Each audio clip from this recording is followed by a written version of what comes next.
¿Qué tal, amables amigos? Continuamos compartiendo junto con ustedes las meditaciones profundas que encierra el libro del profeta Daniel.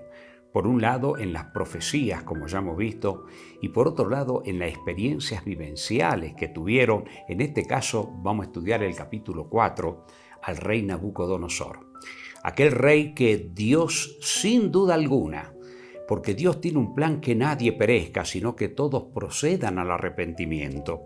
Y Dios a veces tiene un plan A, y si ese plan A no se cumple, Dios aplica el plan B.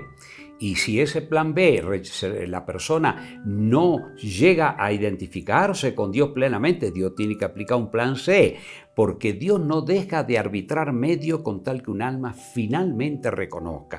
Por supuesto, habrá muchos que nunca reconocerán, pero aquellos que Dios sabe que serán hijos de redención a través de pruebas duras tienen que llegar a vivir una gran experiencia, como la que vivió acá el rey, que vamos a ir analizando, ¿verdad?, en este capítulo 4, realmente impresionante. Por ejemplo, en ella vamos a ver que él en primer lugar destaca las grandes señales que Dios tuvo que hacer en su vida, y por otro lado, ¿verdad?, él exalta la gloria, la grandeza y la eternidad del reino de Dios. Vamos a leer los 3 primeros versículos de este capítulo y va a ser el punto de análisis en esta meditación. Dice así: Nabucodonosor, rey a todos los pueblos, naciones y lenguas que moran en toda la tierra, paz os sea multiplicada. Conviene que yo declare las señales y milagros que el Dios Altísimo ha hecho conmigo. Cuán grandes son sus señales y cuán potentes son sus maravillas. Su reino sempiterno y su señorío de generación en generación. Antes de ver, en el otro tema que vamos a ver después, acerca de la experiencia vivencial que él tuvo, quiero destacar de estos 3 versículos algo muy importante. Si notamos en el versículo 1 dice: Nabucodonosor, rey a todos los pueblos, naciones y lenguas que moran en la tierra, paz sea multiplicada. Qué interesante, a todo el mundo. En aquel entonces, aquel imperio reinaba sobre toda la tierra. Pero qué interesante que estas declaraciones están dadas para toda nación, pueblo, tribu y lengua, y están registradas en el libro sagrado de Dios. Ya hemos dicho en varios temas, este es el libro padre de todos los libros, es el libro por excelencia, es el martillo que más yunque ha roto, nadie puede contra él. Todos los grandes imperios pasaron: Egipto, Asiria, Babilonia, Medo-Persia, Grecia, Roma. Fue el periodo que Dios usó a sus amanuenses desde Moisés hasta Juan. Todo eso está en el polvo. La Biblia sigue siendo la Biblia, amigo. Es el libro más leído, pero también es el más atacado. Pero qué interesante que estas palabras del rey vaya este mensaje a toda nación, tribu, lengua y pueblo. Qué interesante la relación que tiene lo que dijo el rey Nabucodonosor con el último mensaje de misericordia que Dios envía a esta tierra. Si vamos a Apocalipsis, el capítulo 14, leemos desde el verso 6 y 7 que es la introducción al glorioso mensaje del primer ángel, que hay que estudiarlo con mucho detalle porque tiene mucha riqueza, cada uno de los imperativos que encierra, pero vamos a recordarlo juntos en este momento. Dice: vi volar por en medio del cielo a otro ángel que tenía el evangelio eterno, para predicarlo a los moradores de la tierra, a toda nación, tribu, lengua y pueblo, diciendo a gran voz: temed a Dios y dale gloria, porque la hora de su juicio ha llegado, y adorad a aquel que hizo el cielo, la tierra, el mar y las fuentes de las aguas. Sí, amigo.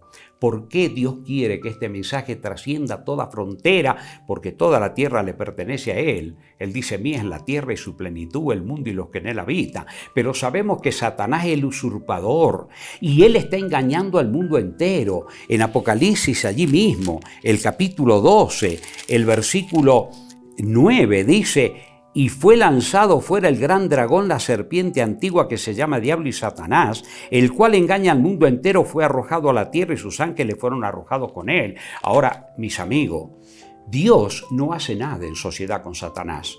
Y la Biblia nos revela que aquellos que están dirigidos por el gran dragón, la serpiente antigua y Satanás, iban también a llenar la tierra de todo el engaño, tristemente, tomando las escrituras pero alterándolas, mezclando las contradicciones humanas y con prácticas babilónicas ya del pasado, ¿verdad? De los grandes imperios que hubo en esta tierra, todo lo que el pueblo pagano prácticamente ha asimilado.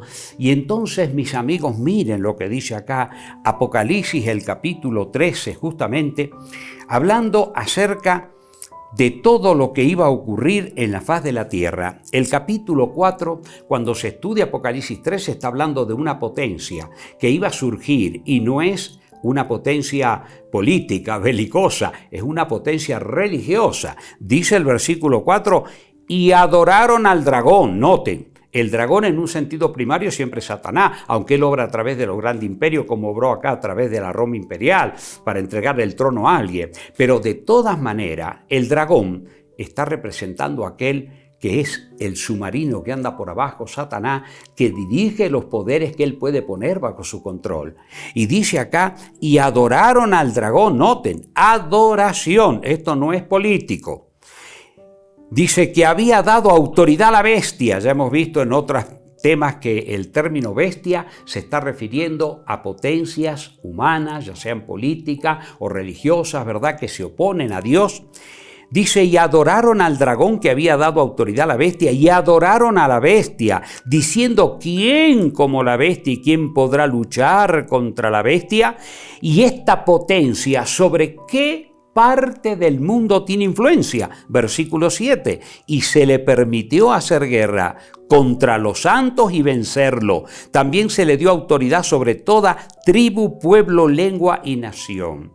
Cuando estudiemos la profecía del capítulo 7, vamos a ver que esta potencia religiosa se refiere a esa potencia eclesiástica, política y religiosa del poder romano, que ha perseguido y ha matado más gente que todas las guerras juntas, con la espada de verdugo, el cadalso, la hoguera, la Inquisición. Amigos queridos, la historia está ahí escrita y eso no se puede borrar. Pero tenemos que hacerla resaltar porque Dios, el Dios de los cielos, quiere que nosotros en esta hora comprendamos. Así como aquel rey, volviendo al capítulo 4, ¿verdad? Él dice, pase a toda nación, tribu, lengua y pueblo. Yo voy a dar testimonio de lo que el Dios del cielo tuvo que hacer con mi persona. Ustedes saben que el rey había ya vivido una experiencia, ya él había tenido un sueño, ya Daniel había sido el intérprete de ese sueño por inspiración divina para mostrarle cómo iban a surgir los grandes imperios en la tierra después de Babilonia. Pero recuerdan, hemos analizado juntos y estudiado, también está ahí registrado, ¿verdad? El capítulo 3, donde el rey se volvió a enorgullecer y a querer nuevamente hacer algo, ¿verdad? Porque su reino no podía caducar y entonces hizo la gran estatua de oro, ¿verdad? Y mandó a crear un horno de fuego para que los que no adoren a esa estatua sean quemados. Y ustedes recuerdan la experiencia tremenda que vivieron allí los tres jóvenes hebreos, Sadrac, Mesac y Abednego, y cómo Dios lo liberó de ese horno de fuego y cómo el rey reconoció a tal punto que en el capítulo 3, recordando las palabras del rey Nabucodonosor, dice acá el versículo, cuando experimenta el rey todo esto, entonces Nabucodonosor, el verso 28, dijo, bendito sea el Dios de ellos, de Sadrac, de Mesach y Abednego, que envió su ángel y libró a su siervo, que confiaron en él y que no cumplieron el edicto del rey y entregaron sus cuerpos antes que servir y adorar a otro Dios que su Dios. Por tanto, decreto que todo pueblo, nación o lengua que dijere blasfemia contra el Dios de Sadrac, Mesach y Abednego sea descuartizado y su casa convertida en muladar, por cuanto no hay Dios que pueda librar como este tremendo. ¿Qué dijo el rey Nabucodonosor? Señores, a toda nación, tribu, lengua y pueblo tienen que adorar al Dios de los cielos. Por supuesto, un decreto de muerte para el que no lo hiciera. Pero mis amigos queridos, ¿a qué quiero ir? Que aún así, Satanás siempre tiene una astucia tremenda. Satanás está trabajando 6.000 años con la psicología humana y él sabe muy bien cómo tiene que ir debilitándola. Y en este capítulo 4, a medida que lo desarrollemos en su plenitud, vamos a ver que aquel rey que ya había vivido tanta experiencia, sin embargo llega otro momento donde Satanás le impone en su mente y en su corazón que esa Babilonia grande que él había hecho, gloriosa y hermosa, él tenía que vibrar su corazón por el orgullo y la soberbia humana de que eso le pertenecía. Y bueno, Dios tuvo que mandarle la prueba final, porque después de eso el rey ya se arrepintió, y acá está el testimonio registrado por él en forma realmente maravillosa. Pero hay algo interesante también que dice acá el rey. Dice, por ejemplo, volviendo siempre al capítulo 4, versículo 3, «Cuán grandes son sus señales y cuán potentes sus maravillas. Su reino sempiterno y su señorío de generación en generación». ¿Qué significa esto, reino sempiterno? La palabra sempiterno significa siempre eterno. Ahora miren, ¿qué decía la Biblia que iba a ocurrir en el mundo? ¿Por qué iba a haber tantas desgracias y calamidades y sufrimiento y dolor y muerte? ¿Por qué el Señor Jesús, cuando le preguntan, Señor, ¿qué señal habrá de tu venida y del fin del mundo? Ahí en Mateo 24, y él comienza a enumerar primeramente, vendrán muchos en mi nombre y a muchos se engañarán. Satanás es muy astuto, usurpa el nombre de Cristo, pero le hace apartar de la luz preciosa de la verdad. ¿Saben cuáles son las peores mentiras? Las verdades a media. Y eso es lo que hace el demonio. Mezcla verdad con error para engañar y sacar a la gente de la verdad pura. Y el Señor Jesús enumera allí guerras, rumores de guerra, pestes, hambres, terremotos por diferentes lugares y todas las cosas que iban a ocurrir sobre la faz de la tierra. Pero mis amigos, cuando vamos al libro del profeta Isaías, en el capítulo 24 del libro del profeta Isaías, hay otra lección espiritual. Acá el rey lo menciona. Dice, reino sempiterno de Dios. Miren lo que dicen los versículos 1 al 5. He aquí que Jehová vacía la tierra y la desnuda, y trastorna su faz y hace esparcir sus moradores.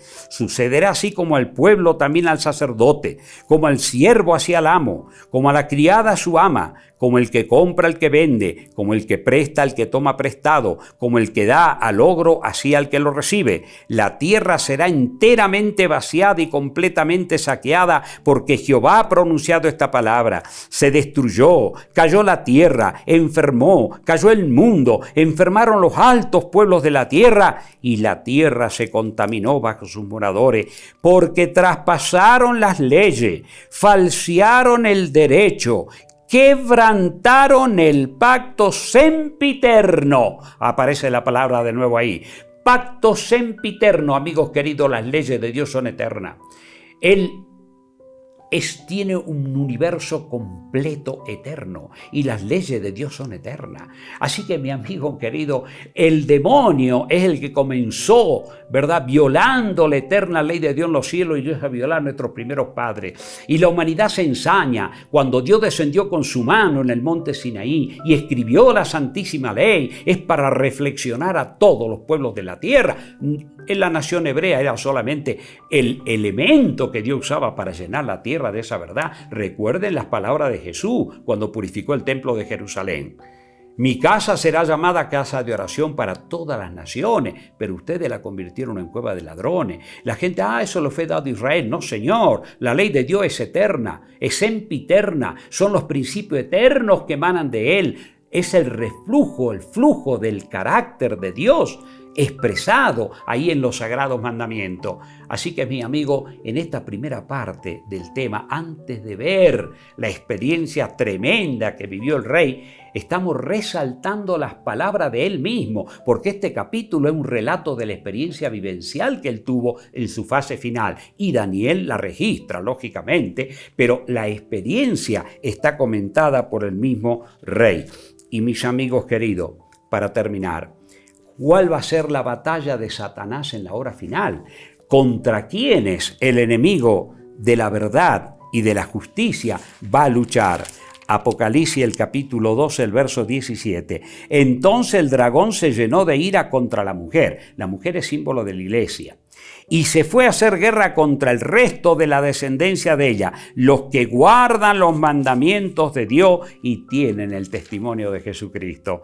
Y en el capítulo 14 y el verso 12 dice, aquí está la paciencia de los santos, los que guardan los mandamientos de Dios y la fe de Jesús. Amigo mío, que Dios te bendiga, porque la experiencia que ha vivido la humanidad y la manera que el dragón ha trabajado siempre para destruir, para anular, para callar a los hijos de Dios, va a ser una experiencia global y mundial en la hora final. Nos quedamos acá con esta tremenda lección del rey porque él está testificando. Y lo hermoso y lo lindo, como vamos a ver acá, es que el rey confiesa realmente la realidad de la experiencia que él vivió. Saben que los seres humanos tenemos la tendencia a contar las cosas buenas que nos ocurren, pero no contamos las malas que padecemos. Pero cuando realmente, mis amigos, vemos a este rey explicando toda la situación adversa que él pasó para que recién pueda reflexionar y recién pueda comprender la omnisciencia de Dios y la grandeza de él, a veces algunos tienen que pasar por pruebas muy duras para poder reflexionar. No permitas que eso ocurra.